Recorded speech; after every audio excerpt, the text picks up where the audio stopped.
Bismillahirrahmanirrahim.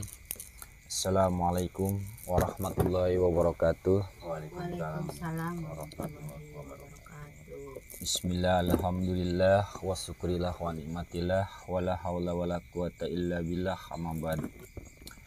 Pertama-tama dan yang paling utama, kita panjatkan puji serta syukur kehadirat Allah Subhanahu wa taala yang mana telah memberikan kita nikmat sehat, nikmat iman, nikmat Islam. Sholawat serta salam tidak lupa tercurah kepada junjungan kita baginda Nabi besar Muhammad Sallallahu alaihi wasallam. kepada keluarganya, para sahabatnya. Mudah-mudahan kita semua mendapat syafaatnya di yaumil kiamat. Amin ya Allah. Amin ya Allah ya rabbal alamin. Alhamdulillah untuk sahabat-sahabat lover, sahabat-sahabat subscriber, netizen dimanapun berada, yang di dalam negeri dari Sabang sampai Merauke, yang di luar negerinya juga, Malaysia, Singapura, Taiwan, Hong Kong, dan seluruhnya ya. Mohon maaf kalau misalkan nggak kesebutkan, tapi insya Allah tidak mengurangi rasa hormat saya kepada panjenengan semua dimanapun berada. Wabil khusus kepada pejuang-pejuang dipisah. Semoga panjenengan semua apa yang panjenengan hajatkan ketika panjenengan berangkat dari tanah kelahiran, dari tanah air, merantau untuk merubah nasib. Saya hanya bisa mendoakan semoga panjenengan semua disukseskan, dikabulkan oleh Allah Subhanahu wa taala hajat-hajat panjenengan semua. Amin ya Allah. Dan alhamdulillah di sini juga saya ya ada saudara saya yang dimana mungkin masa lalunya itu seperti apa, tapi kita jangan pernah melihat masa lalu orang. Karena apa? Allah Subhanahu wa taala juga tidak pernah melihat masa lalu umatnya atau hambanya. Yang Allah lihat itu ke depannya, bagaimana cara memperbaikinya. Oke. Tapi sebelum kita lanjut, kita sama-sama untuk bersolawat. Kayaknya saya kalau ada buat video itu tanpa solawat itu gimana? Kayak ada yang kurang gitu. Iya benar. Jadi alangkah baiknya kita sama-sama untuk bersolawat dulu. Allahumma sholli wa sallim wa barik alaihi. Sallu alaihi. Allahumma sholli ala Sayyidina Muhammadin sholatan tanfa'u biha anata'na wa ta'una ya man amruhu idha arada say'an ayakulla lahu kun fayakun.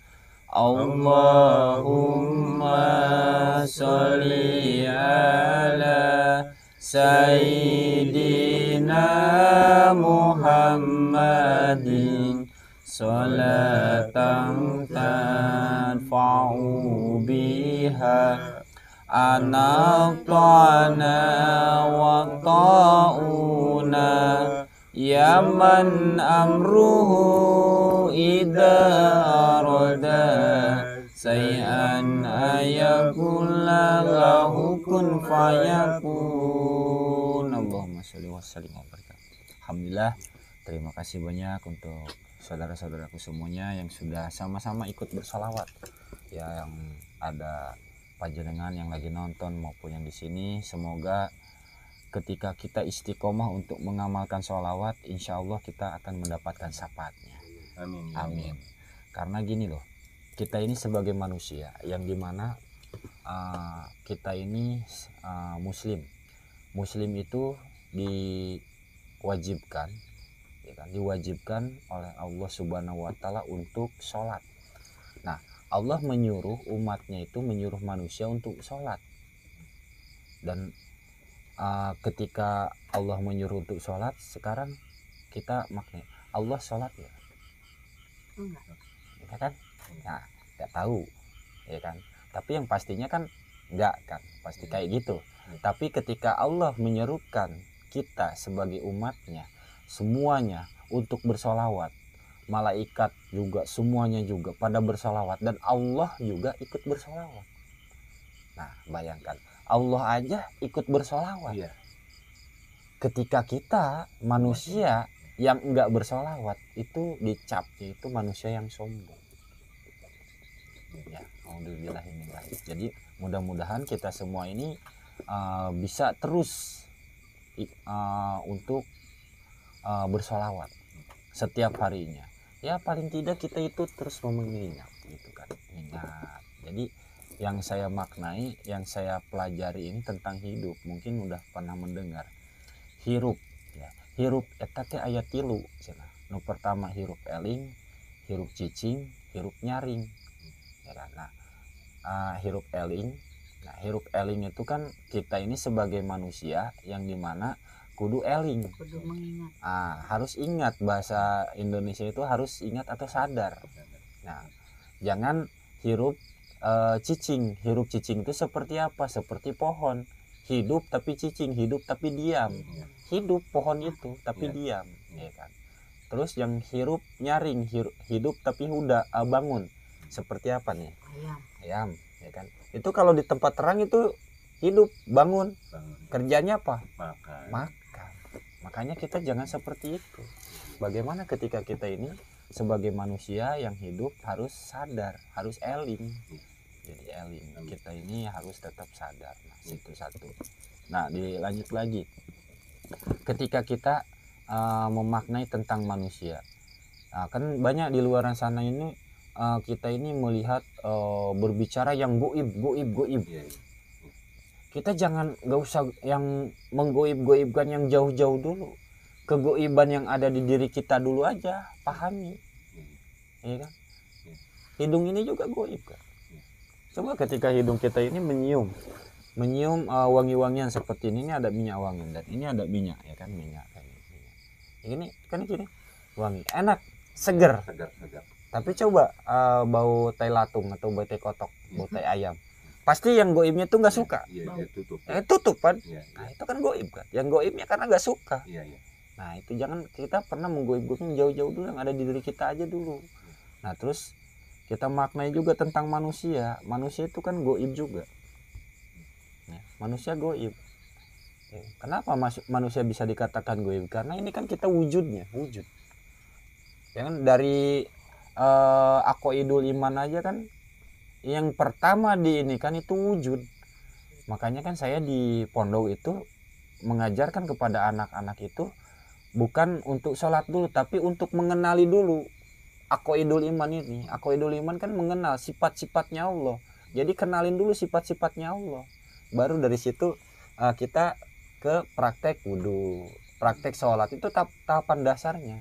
Agar apa nantinya itu rapih ke sana itu. Gitu. Nah, aqaidul iman itu seperti apa? Yang kayak seperti ini. Wujud kidambako. Nah, itu yang pertama diucapkan wujud. Nah, berarti ini wujud kita ya. Itu. Terus manusianya mana? Ya kan? Manusianya mana? Berarti kan manusianya goib kan. Nah kalau misalkan kita pengen melihat manusia, lihat dari tingkah lakunya.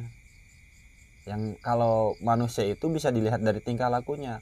Welasan, nyahan, asihan, dedehan, daek nulung kanu butuh, nalang kanu susah, ngajait kanu titulem, merek kanu daek, dan seterusnya. Nah itu manusia, karena apa? Mempunyai pri kemanusiaan. Kalau ada manusia yang sombong, jahil, iri, dengki, rerempak, dudupak, itu tidak bisa dikatakan manusia. Karena apa? Tidak ada pri kemanusiaan di situnya. Nah, itu kita maknai dulu di situ. Makanya kan saya sering mengin kepada anak-anak itu kalau kita ngaji itu lah ngabutut bangkong. Jadi harus tamat ngaji itu. Jadi biar paham. Kan dari kulit, daging, tulang, sumsum sampai ke tunas, pasti adanya tunas kan gitu. Yang harus tumbuh. Nah, ketika udah tumbuh kan bisa bermanfaat. Ya. Tapi kalau kita ngaji hanya kulit dan daging aja, nanti tumbuhnya sombong. Gitu.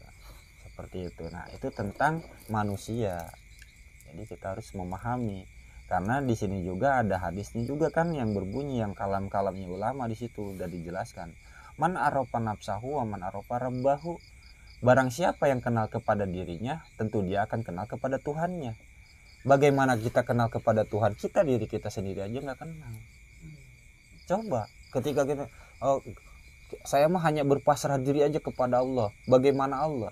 Ya kalau kita mendengar Allah ngomong, ya jangankan pasrahnya, kamu aja nggak pasrahnya aja kamu itu punya saya, kata Allah. Dan banyak di luaran sana yang berbicara tentang Allah, tapi sedikit orang yang tahu tentang Allah. Itu makanya Allah yang mana? Kita pahamin dulu kan, di situ udah jelas-jelas man arafa nafsahu wa man arafa rabbahu. Barang siapa yang kenal kepada dirinya. Nah, kenalin dulu kita ini. Kenalin dulu. Ya, tentu dia akan kenal kepada Tuhannya. Insya Allah ketika di situ. Bagaimana kita kenal kepada Tuhan kita, diri kita sendiri aja nggak kenal. Yang kita kenal itu kebanyakan kesalahan orang lain, dosa orang lain. Orang lain belum zakat, kita tahu. Orang lain nggak sholat, kita tahu. Orang lain maksiat, kita tahu. Orang lain mabuk, judi, kita tahu. Padahal di situ sudah jelas-jelas Allah menyerukan malaikat-malaikatnya Allah itu untuk mencatat amal baik seseorang. Bukan kita mah ditugaskan untuk Allah itu untuk beribadah. Sejak kapan kita di SK-an sama Allah untuk mencari-cari kesalahan orang lain? Kan enggak. Tugas kita itu perbaiki diri kita aja. Ya, jadi gini, menyikapi tentang ibu sama bapak ini, ya kan, kita ingat. Jadi apa yang sekarang kita alami, apa yang sedang kita jalan ini terasa pahit. Jadi kita ingat dulu.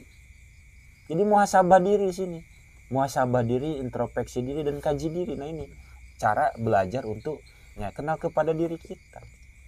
Jadi jangan pernah menyalahkan siapapun. Ada orang yang jolim sama kita, fitnah sama kita misalkan, atau kita ini sakit bener, ya kan, dengan ucapan orang tersebut. Kita jangan pernah menyalahkan orang tersebut. Yang harus kita salahkan diri kita. Mungkin dulu kita pernah menyakiti orang, gitu. Dan kita lihat orang yang berbicaranya kasar kepada kita, ya istilahnya ada kasarannya, menghina, mengejek apa segala macam. Kita jangan pernah melihat orangnya, tapi lihatlah Allah. Allah sedang menegur kita lewat perantara orang tersebut. Nah, kalau kita udah sampai ke situ, kita tidak akan pernah menyalahkan siapapun. Terus hidup, misalkan, kenapa ketika kita hijrah, ya kan, kita mau berbuat baik, kita mau mendekatkan diri kepada Allah, kok ujiannya banyak? Ingat, ada ujian itu hati-hati. Jadi ada banyak. Yang pertama ada istrizad, ada ajab, ada ujian. Nah, kita harus paham, terkadang orang itu diponisnya itu ujian semua. Ya kan? Istrizad itu orang yang nggak pernah melakukan apapun tapi uangnya ada terus. Padahal ini suatu bentuk musibah bagi orang tersebut. Kenapa bisa dikatakan musibah-musibah? Karena Allah tidak pernah mau diucapkan kata-katanya. Allah tidak pernah mau orang tersebut itu meminta kepadanya. Makanya kan orang itu terlena dengan hartanya, dengan kekayaannya, ya kan, dan nggak pernah beribadah, nggak pernah apa, karena justru Allah nggak mau, itu nggak mau orang tersebut itu datang kepada Allah. Ini namanya istijad. Terus tadi kan istijad ajab. Nah, ajab itu perbuatan kita yang dulu pernah kita lakukan. Nah, sekarang kita alami seperti ini. Benar. Nah, itu ajab dulu kita, Ya, karena kan itu pasti ada gitu. Nah, ini jangan di akhirat aja, di dunia aja udah banyak ditunjuk-tunjukkan. Itu contoh ya, mohon maaf, ini bukan dalam arti saya memponis ibu sama bapak. Ya kan, mohon maaf, inti kayak tadi waktu kita lagi lab, kata ibu-ibu sedih banget, ibu nggak makan segini. Berarti ingat, oh dulu saya itu boro-boro kenal dengan Allah, boro-boro dekat dengan Allah, boro-boro menyebut namanya. Malah saya ini terlena dengan dunia, tertipu dengan perkara-perkara dunia, siloka dunia, sehingga kita ini jauh dengan Allah.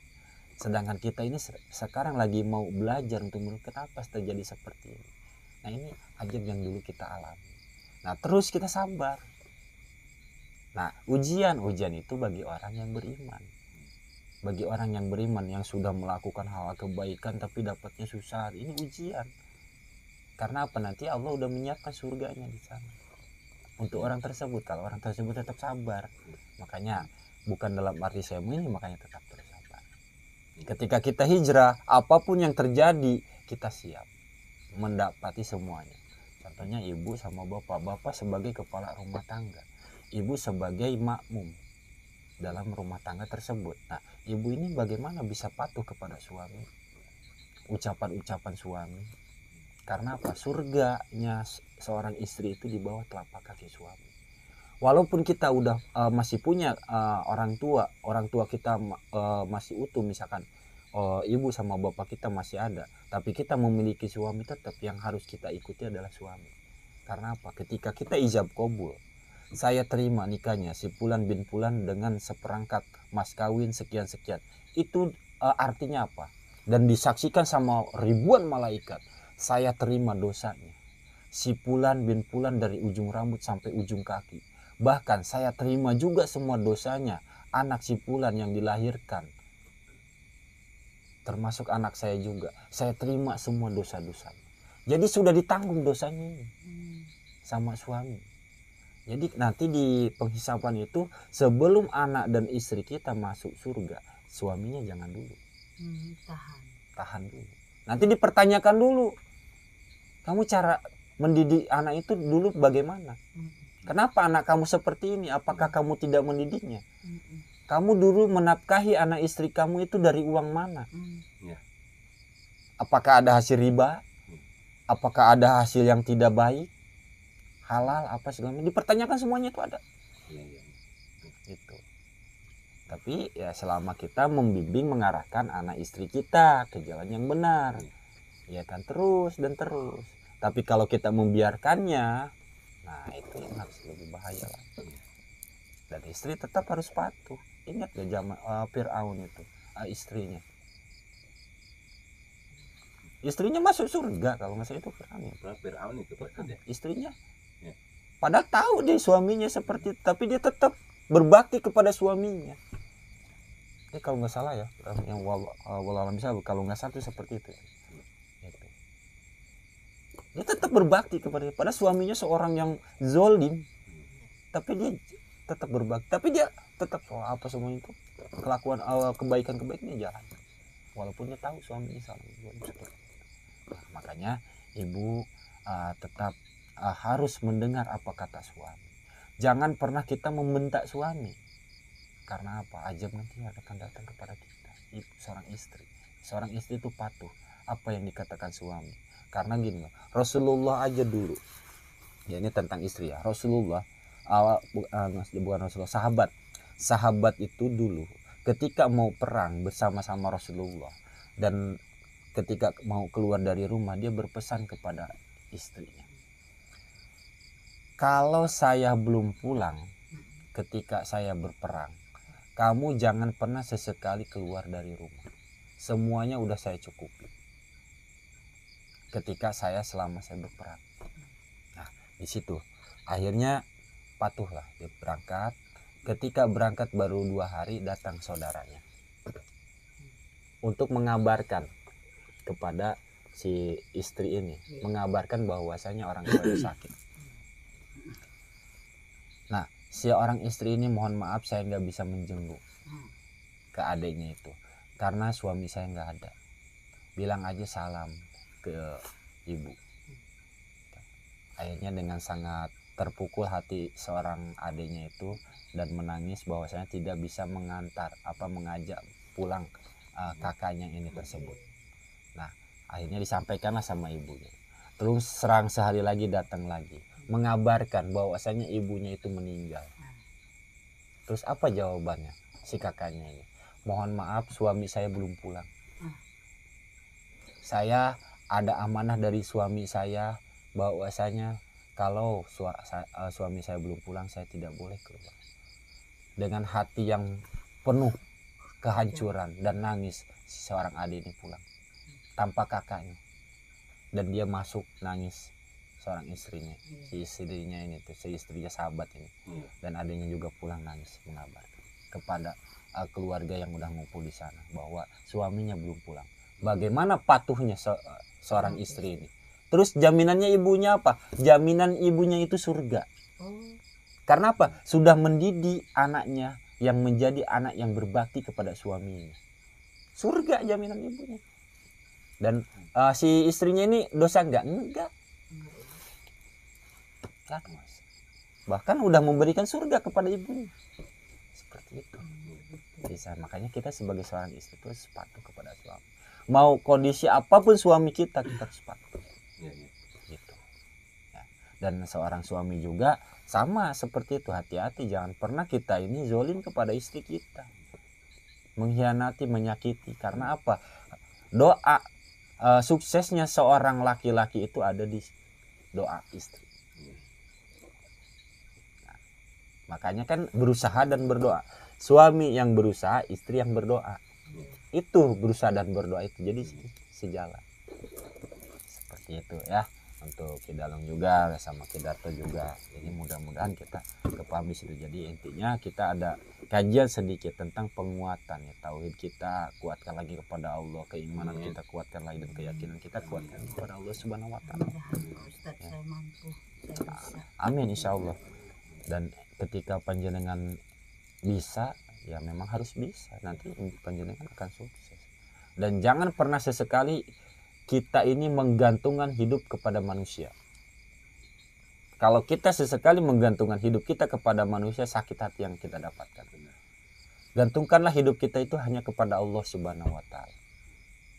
Nah, kalau misalkan kita menggantungkan hidup kita kepada manusia, 1000 kebaikan akan hilang dari 1 kesalahan. Itulah manusia.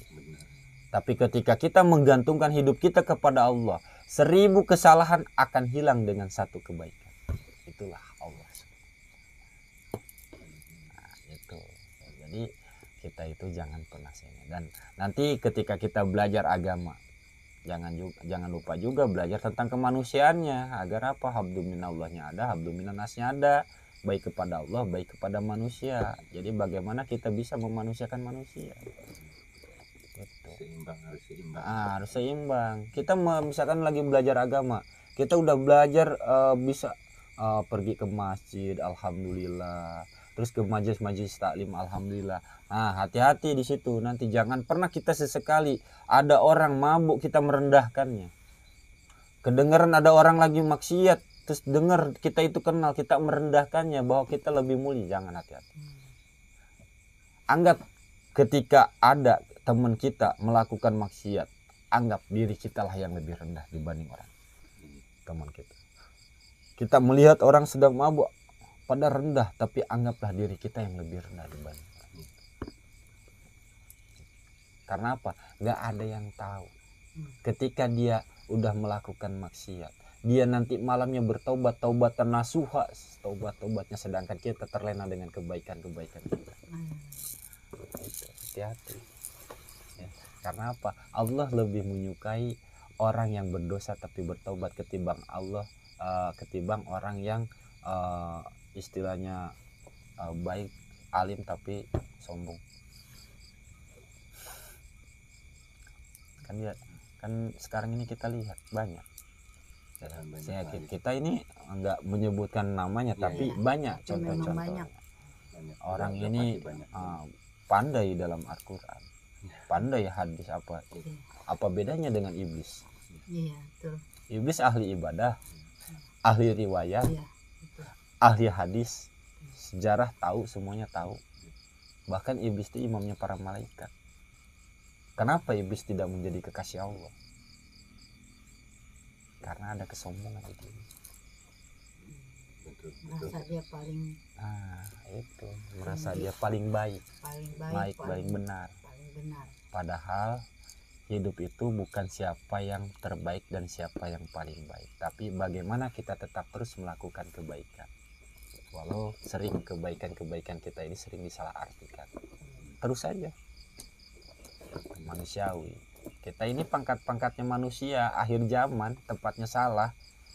Rasulullah aja sudah akhlaknya begitu mulia dan dijamin surga, masih banyak orang yang gak menyukainya. Bahkan pamannya sendiri. Rasulullah sepangkat Rasulullah. Lah kita yang setiap detik, setiap saat melakukan dosa, kesalahan. Gitu ya. Makanya jangan-jangan ini terus zikir terus dia. Ya. mudah-mudahan.